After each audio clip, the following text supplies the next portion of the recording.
مشرق وسطیٰ کے مسلم ممالک کی زمین پر قبضے کا خوفناک گیم پلان، امریکہ اور نیتن یاہو کا یہ خوفناک گیم پلان لیک ہو گیا۔ یہ گیم پلان کیا ہے؟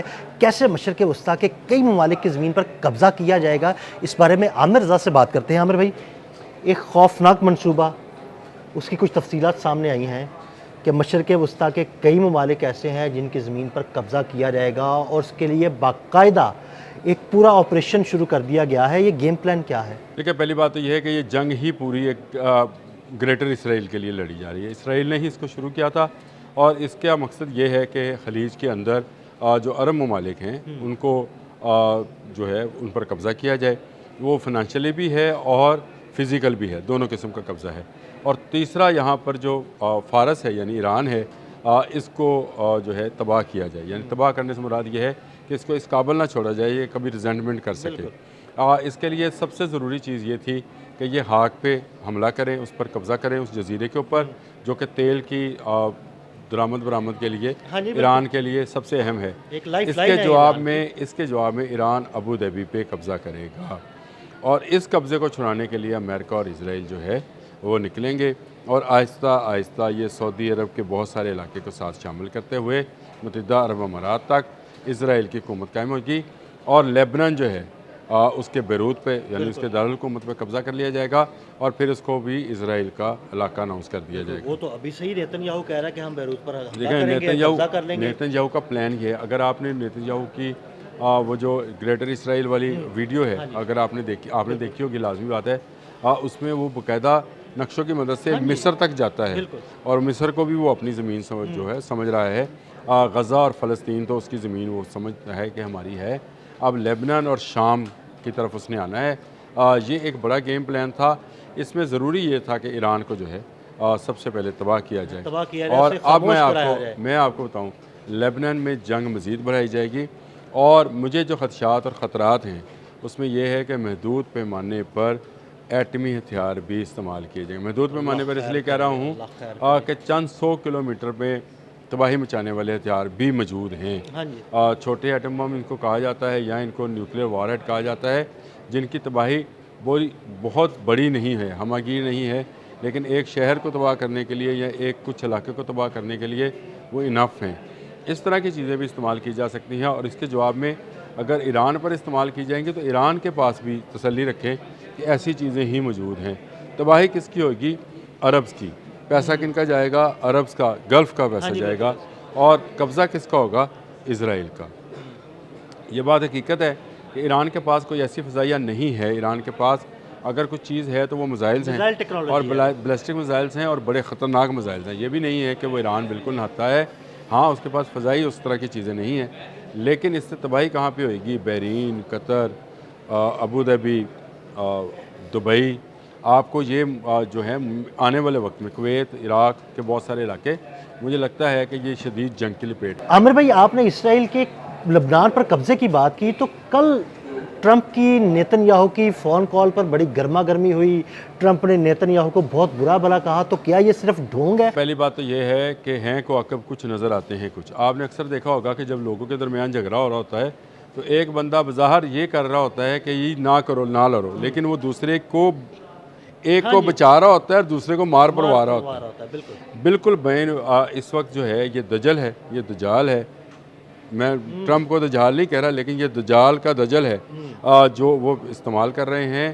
ایک طرف آپ سے یہ کہہ رہے ہیں کہ ہم نے نیتن یاہو کو جناب اس کو شٹ اپ کال دی، اس کو گالی نکال دی اور اس کو یہ کر دیا کہ تم لیبنان میں جاؤ گے۔ دوسری طرف نیتن یاہو اپنی اسمبلی میں بات کرتے ہوئے کہتا ہے کہ میں نے لیبنان پر قبضہ کرنا ہے، میں بیروت پر حملہ کروں گا، قبضہ کروں گا، اور آئی ڈی ایف جو ہے وہ اپنی پیش قدمی کر رہی ہے، حزب اللہ اس کو روک رہی ہے۔ دیکھیں ایران کیوں پلٹا ہے، ایران امن سے جنگ کی طرف کیوں گیا ہے؟ ایران وہ ملک تھا جو سب سے زیادہ اس بات کا کین تھا کہ امن مذاکرات ہوں۔ آپ نے ہرمز میں چلے اس کا جو نقصان ہوا ہے ٹوما ہاک میزائلز کے ساتھ، اس کا وہ خمیازہ ان سے لے لے، ٹیکس لے لے۔ ایک خاص وقت کے لیے قطر اور عمان بھی یہی بات کہہ رہے تھے کہ ایران کو آپ نے ہرمز کچھ وقت کے لیے دی جائے تاکہ اس کا جو نقصان ہوا ہے اس کا ازالہ ہو جائے اور اس کے بعد کاروباری زندگی جو ہے وہ چلتی رہی۔ لیکن گیم پلان نیتن یاہو کا یہ نہیں تھا۔ ڈونلڈ ٹرمپ نیتن یاہو کے پلان پر ہی عمل کر رہے ہیں اور اسی میں ڈوبیں گے. انشاءاللہ. یاد رکھیے گا ان کا بہت بڑا نقصان ہو چکا ہے اور زیادہ نقصان ہوگا. یہ ایران کو جتنا دبانے کی کوشش کریں گے ایران اتنا ابھر کر اوپر آئے گا. ایران والے دبنے والے نہیں ہیں. وہ آخری دم تک یا آخری خون کے قطرے تک یہ ہم نے باتیں صرف ڈائلاگز میں سنی تھیں. آپ کو عملاً اگر کسی جگہ پر نظر آئے گا تو ایران پر نظر آئے گا کہ ایران اپنے جو اس کی اہمیت ہے یا اس کی خود مختاری ہے اس کا سودا نہیں کرے گا. نقصان کس کا ہوگا؟ نقصان عرب ممالک کا ہوگا, متحدہ عرب امارات کا ہوگا, ابوظہبی کا ہوگا, یا جو کویت ہے اس جیسے ممالک کا ہوگا. عامر بھائی یہ عرب ممالک اس ساری صورتحال کو سمجھ نہیں پا رہے کیا؟ مطلب ان کے دماغ موجود نہیں ہے کہ وہ اس سارے منصوبے کو سمجھ پائیں کہ بھائی اسرائیل اور امریکہ کیا کرنے جا رہا ہے؟ دیکھیں, آپ پر جب کوئی بیماری حملہ کرتی ہے تو آپ کو شروع میں اس کے سمٹمز آتے ہیں, اور اگر آپ اس کو اگنور کرتے چلے جائیں تو وہ کینسر بن جاتا ہے. عرب ممالک میں ایک بیماری ہے واہن کے نام سے. اب یہ اس کا احادیث میں موجود ہے, جب انہوں نے کہا کہ آپ پر قومیں اس طرح چڑھ دوڑیں گی جیسے بھوکے بھیڑیے جو ہیں شکار پر دوڑتے ہیں. تو صحابہ کرام نے پوچھا کہ کیا اس وقت ہم تعداد میں کم ہوں گے؟ تو نبی کریم صلی اللہ علیہ وسلم نے فرمایا کہ نہیں, تعداد میں بہت ہوگے لیکن آپ پر ایک بیماری حملہ آور ہوگی, اس کا نام ہے واہن. واہن کیا ہے؟ خوف. جب آپ خوف کے سائے میں رہتے ہیں آپ کو عیاشی کی لت پڑ جاتی ہے. جب آپ لڑنے کے قابل نہیں رہتے ہیں, آپ اپنے جو ہے لائف سٹائل کو بہت زیادہ کمفرٹیبل بنا لیتے ہیں. صبح ہی ہم اس پر بات بھی کر رہے تھے کہ جو لوگ بہت زیادہ ایئر کنڈیشننگ میں رہنے کے ہوتے ہیں وہ پھر مزدوری نہیں کر سکتے. جی بالکل ایسے ہی ہے. یہ ہے عرب ممالک. ان پر واہن نامی بیماری, جو آپ نے سوال کیا اس کا جواب میں احادیث کی روشنی میں دے رہا ہوں کہ ان پر یہ واہن جو ہے قابض ہے, غالب ہے, اور یہ ڈرتے ہیں اسرائیل سے, یہ ڈرتے ہیں امریکہ سے. یہ کہتے ہیں ہماری عیاشی ختم نہ ہو جائے, میرے سونے کا کموڈ جو ہے وہ کوئی اٹھا کر نہ لے جائے, میرے سونے کا بیڈ جو ہے جس پہ ہیرے جڑے ہیں وہ کوئی نہ لے جائے, میری جو اتنی بیگمات کے زیورات ہیں وہ کوئی نہ لے. جب آپ کو عیاشی کی عادت پڑ جائے تو پھر آپ لڑنے کے قابل نہیں تھے. ایران پچھلے 50 سال سے جنگ کر رہا ہے, وہ لڑ رہا ہے اور ڈٹا ہوا ہے, اسی لیے وہ زندہ ہے, اسی لیے اس کا کلچر, اس کی تہذیب, اس کی ساری چیزیں جو ہیں وہ آج بھی انٹیکٹ ہیں اور زندہ ہیں. جب آپ ایک لڑنے والی یا مارشل ریس کی صورت میں زندہ رہتے ہیں تو قومیں پھر آپ کا مقابلہ نہیں کر پاتی. یہ مسلمان جب لڑنے والے تھے ان کا مقابلہ پوری دنیا میں کوئی نہیں کر رہا تھا. پوری دنیا میں کوئی نہیں کرتا, مسلمانوں نے پوری دنیا ہی فتح کر لی. سب سے بڑی مثال ہمارے سامنے ترکوں کی ہے. ترکوں کی اتنی بڑی سلطنت جو 3 بڑے اعظموں پر مشتمل تھی وہ کیوں گئی؟ کیونکہ ان کے محلات بھی عیاشی کے اڈے بنے تھے. تو آج آپ کو وہی عیاشی کے اڈے جو ہیں انہی محلات میں نظر آتے ہیں جو آپ متحدہ عرب امارات میں, کویت میں, قطر میں, بحرین میں سب جگہ دیکھ رہے ہیں. تو یہ جب عیاشی میں جائیں گے, آپ کے سوال کا صرف جواب دے رہا ہوں. آپ نے جو سوال کیا کہ یہ ان کو سمجھ نہیں آتی ہے, تو میں اکثر کہا کرتا ہوں لوگوں کو کہ رب دی لاٹھی بڑی بے آواز ہے, بالکل, اور یہ نظر نہیں آتی ہے.